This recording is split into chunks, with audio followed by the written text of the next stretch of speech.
Hi friends, అందరికీ hi. ఈరోజు విద్యా దృక్పథాలు అనే సబ్జెక్టులో విద్యపై భారతీయ విద్యా తత్వవేత్తల అభిప్రాయాలను మరియు నిర్వచనాలను చూద్దాం. ఆల్రెడీ ఇంతకుముందు మనం కొన్ని చూడడం జరిగింది ఇదే టాపిక్పై. ఈరోజు కంటిన్యూస్లో భాగంగా చూద్దాం. చూడండి, ముందుగా మానవుని నిస్వార్థపరునిగా మరియు స్వాలంబకుడిగా తయారు చేయనిదే విద్య అని పేర్కొన్నది ఎవరు అంటే వేదాలు. నెక్స్ట్, మోక్ష సాధనయే విద్య అని పేర్కొన్నది ఎవరు అంటే ఉపనిషత్తులు. ఉపనిషత్తులు ఎన్ని అంటే 108, వేదాలు ఎన్ని అంటే 4, వేదాంగాస్ ఎన్ని అంటే 6.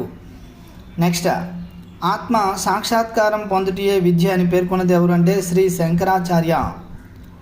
నెక్స్ట్, మానవునిలో అంతర్గతంగా ఉన్న దైవాంశ పరిపూర్ణతను అభివ్యక్తం చేయుటయే విద్య అని పేర్కొన్నది ఎవరు అంటే స్వామి వివేకానంద.